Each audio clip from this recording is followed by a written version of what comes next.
Welcome to the Data Playbook podcast. It's a podcast for data leaders where we aim to build a playbook to enable everyone in the organization to do more with data. We do that through a series of interviews with other data leaders, data experts, and data practitioners. I'm Chris Peters. I'm the CEO of Data Minded. And today I'm very honored to have with me Wim Vancuyck from imec. Welcome, Wim. Thank you. Maybe before we start diving into the actual topic, can you introduce yourself to the audience? Yes. So Wim Vancuyck. I work for imec for 5 years now. And I'm a manager in the ICT team. And I'm responsible for everything related to data and also research enablement or research acceleration, as we call it. So I'm the contact point from ICT for everyone in the R&D organization, so all the researchers. But next to that, we do also a lot of corporate data. So the regular data team that you find in any organization that does the HR and the finance data. So that's where I started, and then we added the research context to it. All right. So most of the people listening will know what imec is, but for those who don't know, can you talk a bit about what imec does and what were the challenges when you joined imec? Oh. So imec is a research organization, mainly based in Leuven in Belgium, but also a lot of offices in other countries. We do research in all kinds of fields, but our main focus is on semiconductor technology. Mm-hmm. So we have a very large cleanroom in Leuven and a very large ecosystem around it. And so in the cleanroom, we research the next generation of technologies to make your phone go faster and your laptop go faster and make the new chips that will power AI, let's say. Cool. And what were the challenges at imec when you joined? So 5 years ago, ICT was a very small part of imec.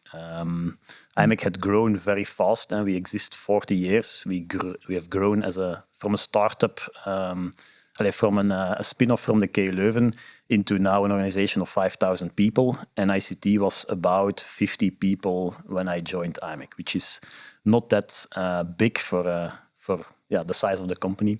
So the challenge was absolutely to grow and scale ICT as a supporting unit for the size of the organization.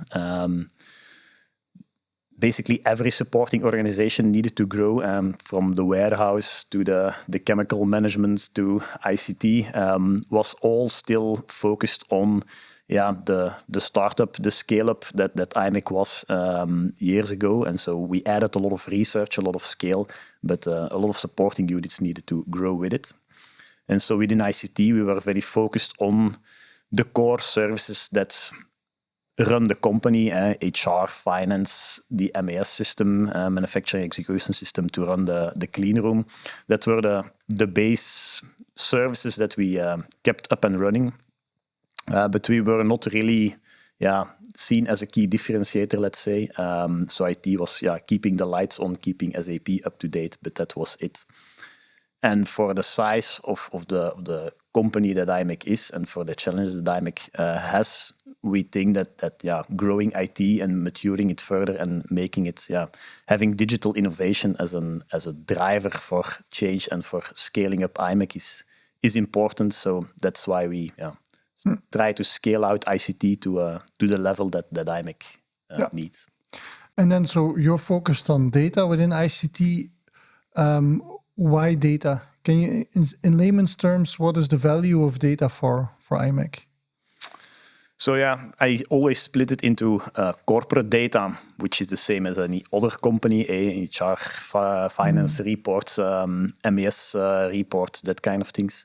Running the clean room also highly relies on an MES system as one thing, but a lot of reporting on top of it. We do a lot of specific things at imec, so we need a lot of specific reports to run the show, basically.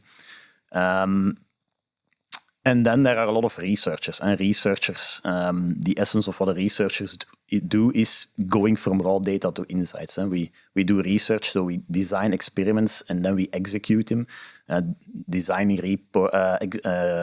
experiments, executing experiments that we do on very expensive tooling in our fab, in our labos. Those tools generate raw data, and then we have researchers that take that raw data and turn it into insights. So that's the essence of what imec does, generating raw data and then turning it into insights. And so accelerating that cycle of making sure that our expensive tools produce as much useful raw data as possible, and then making our researchers as efficient as possible in turning that raw data into insights, that's the essence of what imec does. And so that's what I, the last years, have been focusing on more, because I think that's the key differentiator for imec. Well, I love the angle, because on a very superficial level, you could say, well, imec makes chips, and they do, but they don't make chips to produce chips, right? They're not TSMC. They do research on chips. So I love your angle of, well, actually, it's by making chips, it is a long process. You generate a lot of data across that process, and then it's the value add of imec is that then researchers work on that data to come up with conclusions to make faster, more energy efficient chips, smaller chips. Exactly. Yeah. We also do some low volume manufacturing, and we also try to make more products, higher TRL level things. We also have a lot of services. IC-Link helps companies to go from a design to basically chips delivered in their factory. So we diversified a little bit more. But in the end, our core business is research. And so every wafer that we run through our fab, in the end, we don't sell the wafer, we don't sell the chip. We take the data that comes out of those tools, the measurements, that's the thing that we produce. And then we turn it into insights, and those insights we sell, and that's our main revenue flows, is the intellectual property that we sell. Well, as you said, that's been going on for 40 years already. You've been here 5 years.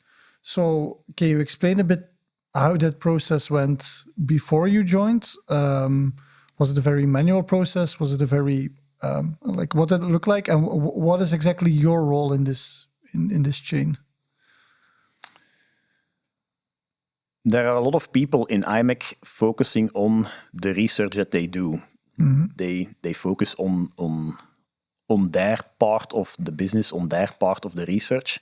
A lot of people manage what we are going to research. There are little people that manage how we are doing research. And so how we are doing research and how can we do research more efficient by applying digital innovation, digital solutions.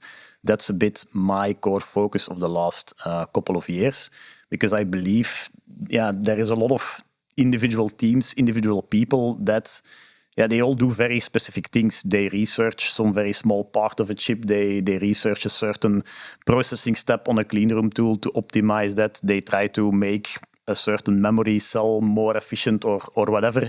They all have their very specific focus, and they all need relatively specific systems to help them to get data out of a certain cleanroom tool, transform that, to visualize that on a wafer map, to see how homogeneous the process is, that kind of things.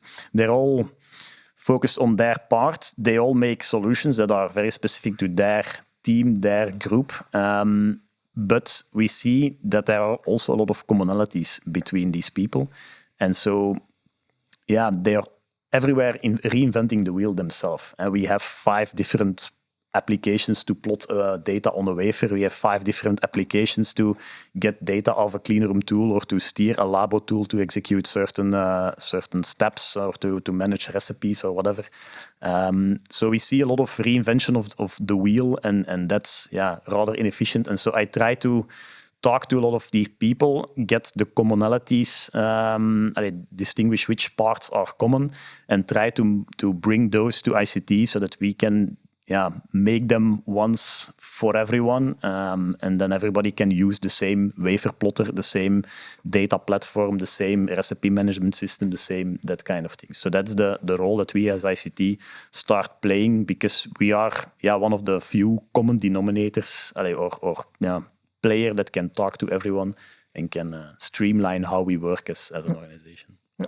So in a way, you want to accelerate researchers so they can spend more time doing research, actual research, and less time building their own tooling. A big part of that acceleration is maybe a bit of a boring topic for others, but it's governance, right? You work imec, you do research for competitors, right? Like, so different competitors can do research at imec, that's what I mean. How do you make sure the proper governance is in place? It's very important indeed that only the right people see the right data.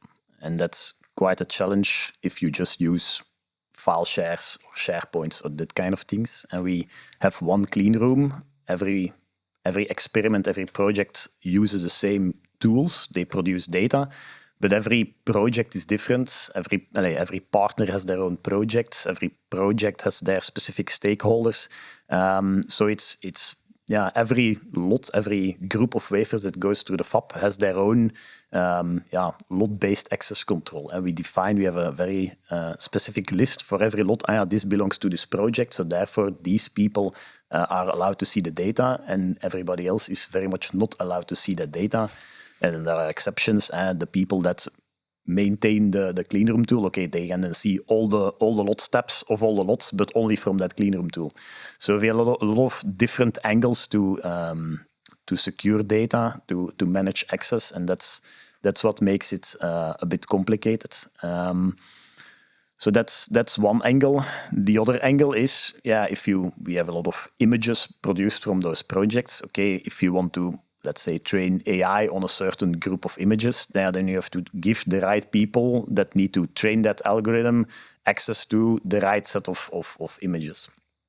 And so for that, we introduced what we call a data purpose. A data purpose, you can see it as a project in a tool, or it's a group of people that work on a specific purpose, and they try to achieve. They want to, and their purpose is to build a report or a certain data pipeline or a certain data model, or their purpose can be train a certain AI model with a certain scope, or share data with a certain external partner, that kind of things. And so the purpose is a thing that combines three things. It combines the people working on the purpose and who has which roles in that purpose. Then it combines which platforms, workbenches, technology that you're going to use. And do you get a Databricks workspace? Do you get an Azure Data Lake Store container? Do you get whatever technology that you're going to use? And then the third element is assets. And a purpose can share assets with other purposes. And then a purpose can get access to assets from other purposes. So an asset is an Azure Data Lake Store container, or a schema in Databricks, or an AI model, or an API, or an event queue, or whatever. And so those three concepts are the essence of our governance platform. So you have people, technology, and assets combined in what we call a purpose. And so that's the thin governance layer that we put on top of all our infrastructure. It started out as basically a user interface on top of our Terraform code. Terraform manages which resources there are and who has access to what. And so we wanted to visualize that data too. For example, HR was asking, who has access to which of my data? And so then we said, let's make some governance layer where we can make that Terraform, the configuration of that Terraform, visible to HR and others. And so now HR can see, these purposes have access to these assets of mine. And then later we want to add, who actually uses that governance, that kind of things. We want to make it also easy for people to start new purposes and start new projects. So they say, I create a new purpose, I describe what I'm going to do, I add people to my purpose, I say which technology platform, workbenches I want to use. And then I can start producing assets. I can share them with others, or I can request access to assets from others. And so in that way, we give an AI model people group that want to develop an AI model access to a set of data that is then another purpose providing to them. There is on the purpose with all the transmission electron microscope images, and they say, okay, let's take all the CFET images out of it. Let's make that an asset. We share that asset with the AI people doing that purpose. And so that also aligns with purpose-based access control. And we never we try to avoid giving individual people access to data and then forgetting that that person had access for that purpose. But so it's really a purpose that has an identity in the platform, that you can give access to assets, that can itself manage access to assets. And so, in all the platforms that we have, we make sure that we, as much as possible, use service principles that only the project itself can access data and not the people. And so that purpose concept, if I understand correctly, it's technology agnostic, right? So yes. The data assets can live in different technologies. The tools you use can be different technologies. Yes. It is enterprise-wide that you roll out the same concept of purpose-based access control and you apply it to every project that's happening. Yeah. Okay. Yeah, we see a lot of commonalities between the different platforms and technologies that we use. And so I've, let's say, 4 platforms, or I call it workbenches, and the term workbench, we use it because we want to emphasize self-service a lot. Certainly in imec, we have a lot of smart researchers. They try to do things themselves. They like doing things themselves. It's also very efficient to let them do things themselves. So therefore, we put a lot of emphasis on that. And so what you would normally call a platform, we call a workbench. Yeah. It's just terminology emphasizing the fact that you have a platform, that you have technology, but that you also have a practice on top of it. And so for me, a workbench is the technology, the platforms pre-integrated, all nicely foreseen of the whole purpose concept, identity, access management, data is automatically linked. You have the service principles.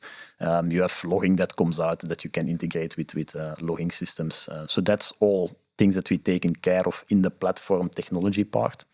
And then you have the practice, that is the documentation, the information that is helping people, that is self-service support. You can make a ticket or you can call us, hey, I want to get started with data engineering or with Power BI or with AI image recognition or whatever.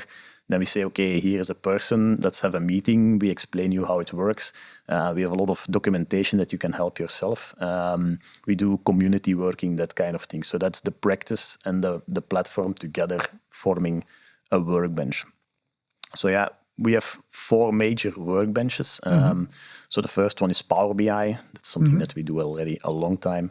Then we have data engineering. That is also relative mature. And we're now adding 2 more. The first one is data science and AI, of course. So there we focus on large language models and textual finding information, because imec has a lot of presentations, a lot of publications. So getting that knowledge as close to the fingers of all the researchers is important. So that's one part of it. The second part, we have a lot of images. So getting information out of images, image vision AI is important to classify image from Cleanroom's tool. These images are correct or they need to be retaken because they're not in focus or whatever. But also to count the number of defects on a certain image. You print line patterns and you see which lines, how often they are interrupted, and you have an idea how well your line printing pattern concept works. Or you want to get what we call critical dimensions. So it's how wide are things, how big are things, how nice are they shaped, how round are they. So we want to scale down and we want to go to sub 2 nanometer. Then we have to very accurately measure how thick certain layers are, how wide certain structures are. So getting that information out of a lot of images is very time-consuming work. And so also there we're looking a lot to vision AI, which is not that revolutionary, but applying vision AI in an operational workflow is something that we as imec not yet doing enough. And so that's the second part of the AI workbench. And the third part is the more data science. we can make user interfaces for people to analyze data, but sometimes they need to deeper. So that's really the code-driven analysis in notebook kind environments. People today use a lot of MATLAB and Jump and that kind of tooling to analyze their data, which is expensive licenses, which can be, with Python done easily. Sometimes they need very strong statistical engines. Okay, then it's good to use those things. But if it's just to run some scripts to follow up some graphs, okay, that is something that we can much easier do with Python, much cheaper, but also much more scalable. People can reuse each other's scripts. That's a bit the idea. So that's the data science and AI workbench. And the fourth is application development. We see that we get a lot of questions from people. Hey, can I get a database, or can I use a Power App or that kind of things? So we do a lot of. There are a lot of teams that do very specific things, and so they have a very specific business process. And so supporting that business process with an application is what makes them scalable, is what makes them reliable, is what makes data quality better. Sometimes it's about replacing the Excel with something decent, so that you then have that also as technological building blocks to start connecting things. We manage all our mask sets, all our test chips in Excels, and then they go into the MES system, and then people need to make recipes out of them. But all that information is manually copied from a design system to a recipe system to PowerPoints as then instructions for operators. So there is a lot of value in putting information structured into applications, and therefore improving quality, efficiency, reliability. And so you talked about the 4 workbenches. So it's the data analyst one and the Power BI one. It's to make visualizations and some quick analysis. There's the data engineering one, data science and AI, and the application, right? And who are the target users of those workbenches? Is it only the researchers or only IT, or is it both researchers and IT? Who do you want to use those workbenches? Ideally, everyone. But everyone is a very big scope, so you have to start somewhere. So today we mostly focus on IT or IT-related people or semi-professional developers to just put the basics into place to make them as efficient as possible. If you make a new application, there is a lot of bootstrapping, a lot of boilerplate that you can start from. You need to host it somewhere, you need to link it to a database, you need to do single sign-on, you need to set up release pipelines, you need to set up GitHub and a whole practice around that. So all those kind of things we try to put in a platform. And so at first, we do it for professional developers and for IT people or for consultants that we hire for specific projects. And once that works well, then we try to make it easier for less technical people. And then we try to make a very nice template and very nice documentation, and we give training, and we try to make it as easy and accessible for people that are less professional developers. And we see a lot of people anyway developing those kind of applications. And so, by making it easy, by making a nice workbench for them, we think that that we can help them to do it in a proper way, in a supported way. Right. And those workbenches, they run underneath. You have some kind of platform underneath, right? What are the traits of a good platform, according to you?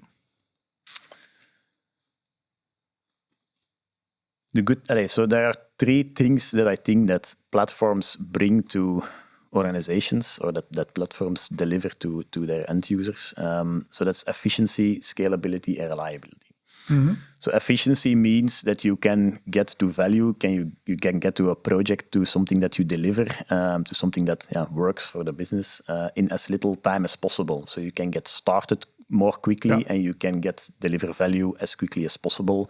And whatever is common to all projects, you put in the platform. So that's efficiency. I see a lot of people building their own things, reinventing the wheel. It's more efficient if you start and do it in a common way. Oh. The second thing is then the scalability. As imec, we're growing, and so if you have single applications managed by single people, they become themselves a liability. They don't.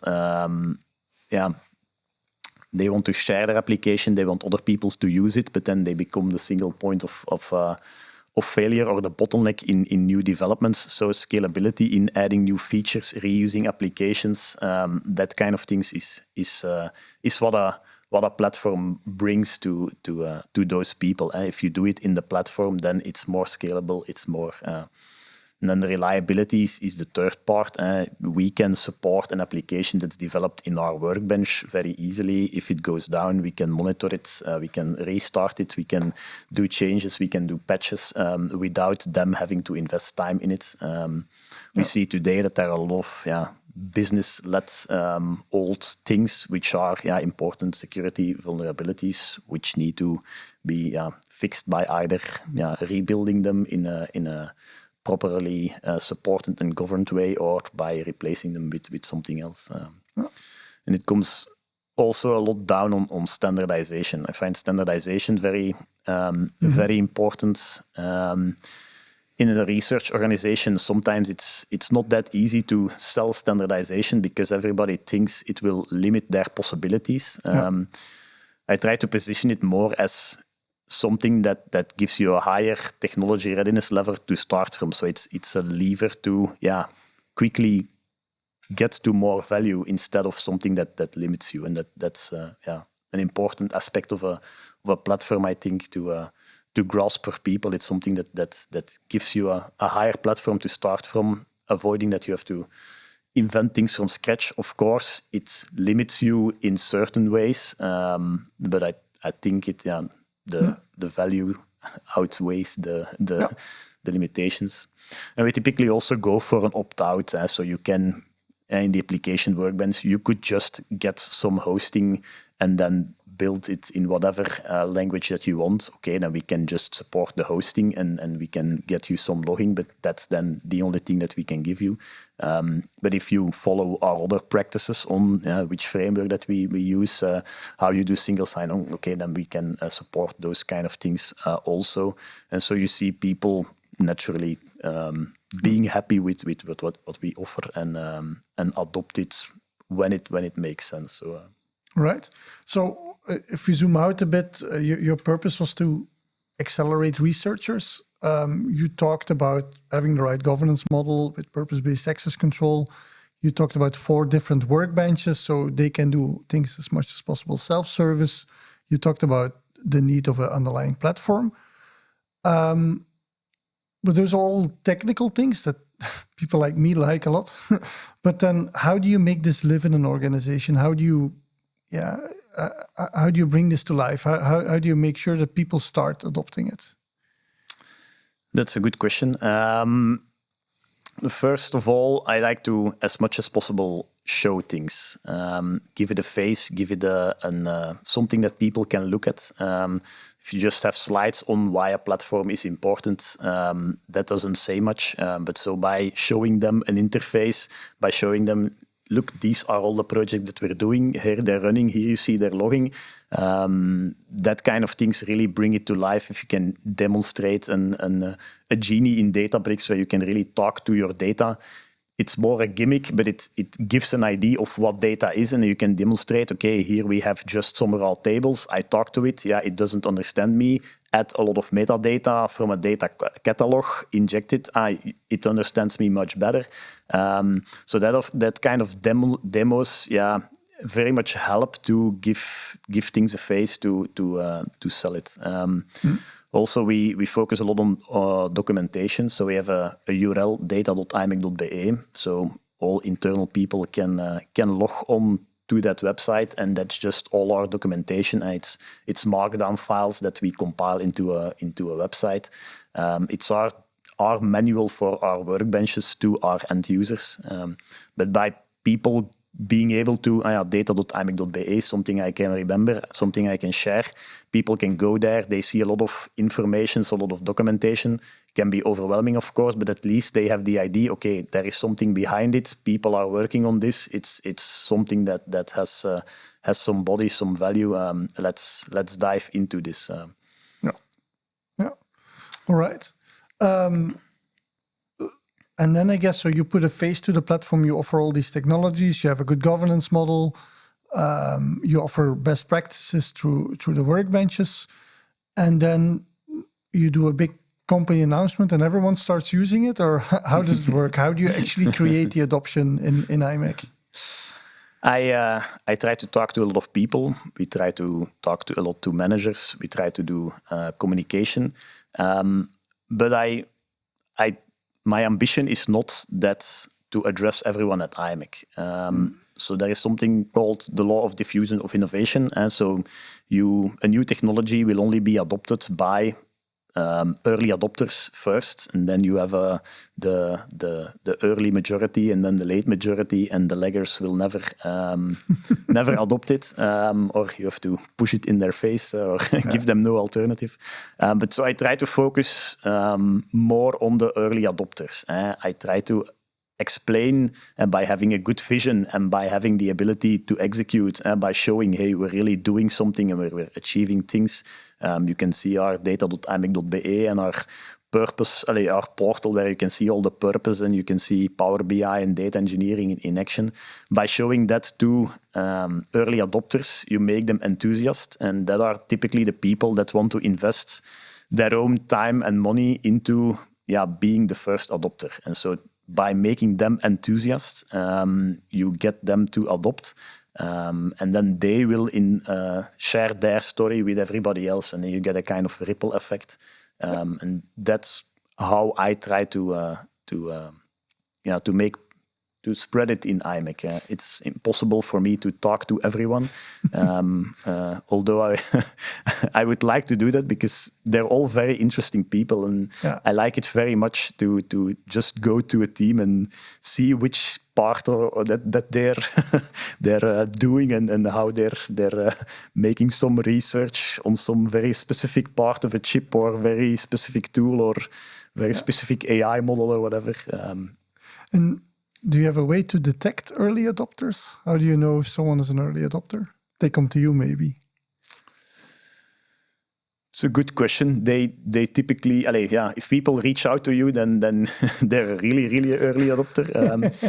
I try to make as much noise as possible, or much promotion as possible for community meetings. And so I then say, okay, we're going to discuss our new research data platform. Let's have a chat, meeting of an hour. Everybody is invited. And then the people that really dare show up, that are interested in it, to just follow that meeting, okay, that person is interested. They at least want to invest 1 hour in my presentation, in following that. Or if you see people forwarding it to their colleagues, then okay, that's a person that we might want to have a chat with. So now I'm hiring more colleagues to be able to send to those people. All right. That's a very bottom-up approach. You try to find early adopters to drive adoption of the platform. Did you also need to invest in a top-down motion, as in, do you need to convince executives of what you're doing, and how do you approach that? Absolutely. I try to... we started bottom-up because we didn't have that much attention from higher management, because ICT was under the CFO. We were seen as a cost. We were not perceived as something that could accelerate imec or help imec on a strategic level. We have now a new chief information officer. Is really, really good at talking to these people. The minds also have been maturing, let's say. We're putting a lot of things out there that they also can see, or that their people tell them about. I've done a big investment in what we call the R&D tree platform. R&D tree stands for R&D Data Dream. And so it's a platform where we gather all the data from all Cleanroom tools in one single place. We link it to the manufacturing execution context so that people can easily find their data. And then they can see all the nice images that were taken on the Cleanroom tools. They can see all the measurements, or at least that's where we want to go. It's still a matter of building the platform further and onboarding much more data. But so by doing that and by showing that to higher management, they realize, okay, this is something important. We need to invest more in it. And by describing the business cases we made for the TEM people and the transmission electron microscope people, they get a lot of requests. Hey, can you take here pieces out of my wafer, make an image, and tell me what my structure looks like and how it comes that the transistor doesn't work or something. And then they go and take those images, and then they were spending like 4 hours on a single PowerPoint to gather all those images in a PowerPoint, make some annotations, put some arrows on it, do some measurements in it, and then the PowerPoint was their deliverable, which is a lot of manual work for highly educated people. So that's one of the use cases that we put in that R&D tree platform. Just automatically get all the images in, make an automatic report layout, and they just want to see images. They want to put arrows on it. The images are calibrated, so we can perfectly make a simple tool that they can make a measurement on the image, and now they can make reports in 20 minutes instead of 4 hours. So that's also, kind of, sorry to interrupt, but it's also the contrast of using the most expensive tools in the world to produce the chips and using PowerPoint to make the measurements. Yeah, absolutely. It's a very expensive tool. And then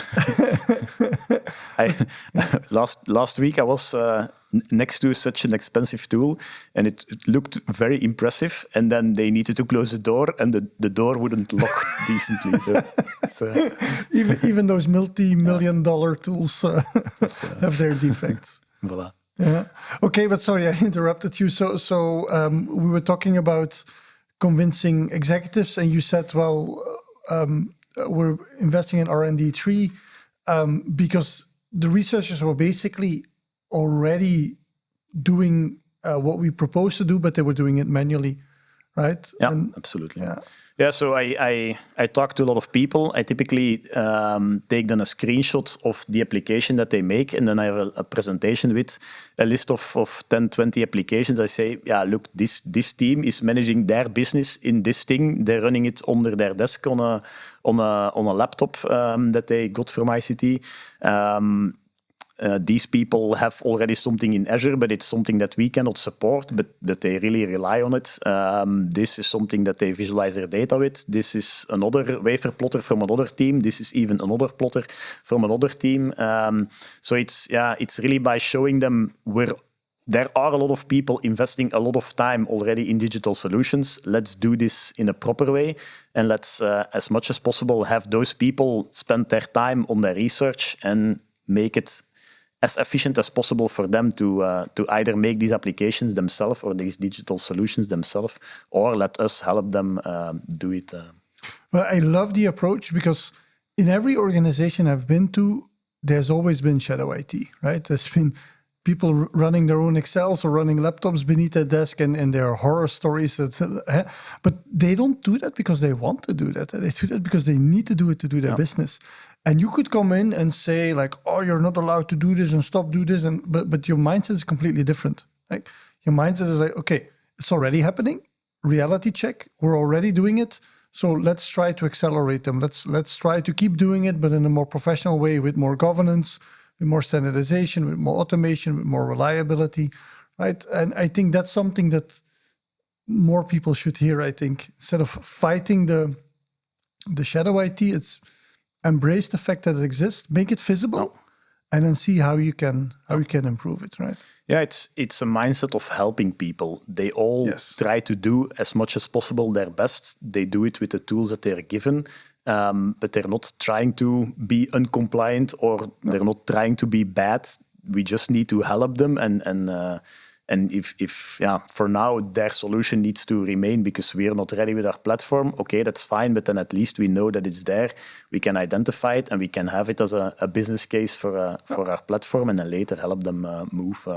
Awesome. It's always prioritizing, of course. It's always finding a balance between investing in a platform and investing in use cases that bring the real value. So the mindset of helping people is something that I sometimes lack a bit in ICT, and we're very much into our everybody is trying to be uncompliant. No, everybody is just trying to do their job, and we have to help them to do their job. That's what we're here for. We're a supporting unit. So that mindset of helping people is very important. That's really awesome.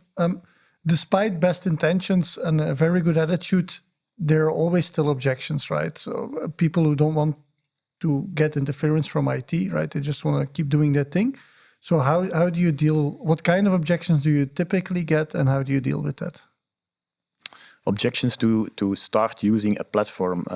It's they lose freedom. That's always their objection. It's not gonna fit my process. It's not gonna fit my problem, or we are very special.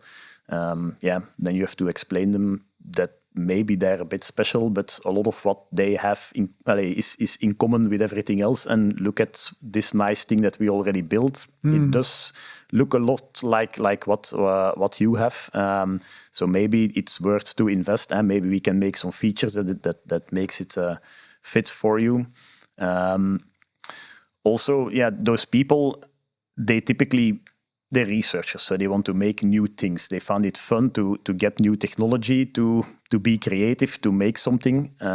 They typically don't want to be the bottleneck in then maintaining it, supporting it, extending it. So that's where we also typically can convince them, hey, if you use our technology, then we can do the run and the support and the maintenance for you. Then you don't have to be the bottleneck anymore. Then you're not the dependency that everybody comes to. Hey, do you want to add my feature to your wafer plotter? No, then you can say, okay, we quickly build something for our team. It works for our team. Now we just share it with everybody else. And if somebody else wants to make their version of it, or if IT makes a new version of it, or another department makes budget available to increase it to fit their needs, then that's perfectly possible. And then ICT can support it, maintain it, patch it, make sure it's safe. So there is also a lot of value for them in that. So that's also another way how we convince people to... Absolutely. Maybe hearing you talk, I want to zoom in on you personally, because it seems like you went from being a technical architect, that's how we first met, to a manager talking about leading change and convincing people. And how has your job changed over the years, and what have you learned? In that sense, my job has changed a lot indeed, from finding out things technically myself, drawing architectures low level, to indeed having a team that does that. Being an architect, however, I find it a very important skill as a manager, or it helps me a lot that that I have a background as an architect. Because what I still need to do is to explain complicated things in simple ways to people, and I still have to understand what we do. That's rather fundamental, to have a good understanding of what we're building as platforms, how the technology works. Okay, now on a higher level, understanding what all the data engineers are doing. In the beginning, I did some data engineering myself just to get familiar with what it is, how it works. Why is code nicer than a data factory? I just tried it out myself, and I found out, yes, code is nicer than an Azure Data Factory. Most things are nicer than Azure Data Factory. But it's by learning those things that you can more easily take decisions later on and explain people, managers in a more and end users, why we take the technology choices that we make. So that part is still very awesome. But then you mentioned your team. You have a team now. Can you talk a bit about what your team looks like and what are you focusing on? There are, for me, 4 important elements that make an IT project successful. And so I try to structure the team a bit along that. So the first important thing is product. That is something that needs to rely with the business, and that's the whole idea of data mesh. You put the product responsibility at the business side. Business needs to drive what you make. They need to, in the end, make sure that it delivers the value, that it's fit for purpose, that kind of things. So that's for me the product focus. That's something that we do less because we are IT. There is enormous amount of business. That's the idea of data mesh. Business knows much better what they do. And so in every project that we do, we try to push as much as possible for business ownership. Business provides budget to implement data pipelines or reports or whatever. And we deliver the people, the technology, the know-how. So that brings us to the second part. That's technology, that's platform, that's implementing things. So that's what we're good at. So we have platform teams, workbench teams that prepare technology, that link up technology, and that can do implementations for projects. So that is the second important part, platforms. And so Leander is responsible for platforms, for workbenches, and to make sure that they all come together in that purpose governance concept. That's maybe important to highlight. And so that purpose concept is across all those workbenches. So that purpose ID, I'm going to do, I want to achieve a certain purpose. People work on it. I have assets that I share that is for data engineering, also for Power BI, also for applications, also for AI. It's something that fits all those workbenches. So that's platform technology. Then the third important aspect is architecture. I call it the solution part. And the solution bridges, okay, I want this product. I have a lot of technology. Which technology am I going to use? How I'm going to design it? Which modules? How do we fit everything together? So the solution, the architecture is the third important thing. And so that is what our go-to-market as ICT. So we have solution architects that take those platform technology to the business. They're going to talk to business, and they are the bridge between the product part and the technology part. So that's the third thing. And so my team mainly exists out of platform people that focus on technology, and then solution people that focus on designing, using that technology to solve problems in the business. Finding solutions for problems. And then the fourth pillar is the coordination, the planning, the project management, because typically none of these 3 profiles, and not the business, not the solution architect, not the technical person, likes to think about budget and plans and testing and orchestrating all that kind of things. So for a good project, a project manager or somebody that runs the show helps those 3 to achieve in time, in budget. And also for the run, we have what we call a service owner. Duigo is our service owner. She manages all the tickets and the partners and the contracts. And there is a lot of monitoring of platforms. There is a lot of tracking. So I'm very happy that I don't have to focus too much on that also. Yeah. And so you mentioned you need those 4 components to do successful IT project delivery. Can you give an example where one of those components were missing and what went wrong then? Yeah, so it goes wrong when one of the 4, or at least one of the 4 is missing. Business ownership is very important. If you don't have business ownership, then you're just making things that nobody's going to use, or that are not fit for purpose, or that are not ideal for the business. You don't build. If you don't see there's a clear business owner, the project is put on hold.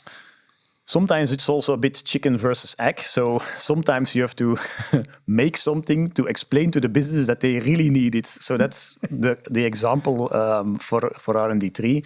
So I found a big gap in imec. I said, okay, this is critical. There was nobody really, everybody's responsible for the research that they do, not for how they do research. So that how thing is something that we as IT, in a lot of cases, fill the gap, let's say. So there, I'm basically the product person, so there I'm playing the business role a bit. But as much as possible in our projects, we push. We don't do the project when there is no business ownership. Yeah. All right. Cool.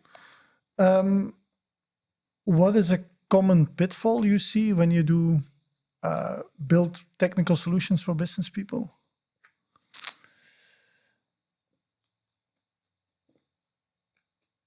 Yeah, so those four aspects, product, technology, solution, coordination, they for me align with typically with the why, the how, and the what. A lot of people are focused on what they're doing. They're in their business trying to do things, and they typically come up themselves with a technological solution. They find something nice out there, looks good, and they typically already bought it, and then they come to IT, hey, we need single sign-on on this thing, or we need a server to run it on.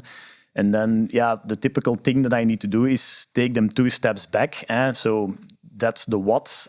Let's now also talk about how, and first about why. Why is your product dimension? What is the problem that you're solving?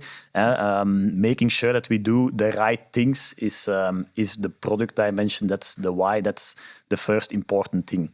Once you know that, and once you have business ownership, a clear business process, that you know that you're going to do the right things, then you can talk about doing the things right. That's the architecture, the solution part, and then the coordination planning part, making a design, making a plan of what you're going to do.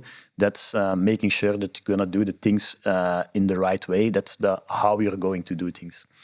And then the technical, then you come to the what, then you select the right technology. Then you're gonna execute that plan. Then you're gonna implement things. But so that's the last thing. That's the what. And so there, platforms make sure that you do things efficient, so that you can as quickly as possible go to value based on boilerplate things that have been taken care of. All right, cool. If we were to do this podcast 2 years from now again. What will have changed at imec? imec changes all the time, so a lot will have changed. For me, 2 things are important. I have a long-term vision, something that we want to achieve, making imec data-driven, accelerating imec as a company with digital solutions. That's what we believe that will make imec better. How we do that and what we then implement, there we typically look ahead like 6 months or something. I know what the next 6 months will look like. During those 6 months, priorities will change. I will talk to a huge amount of people.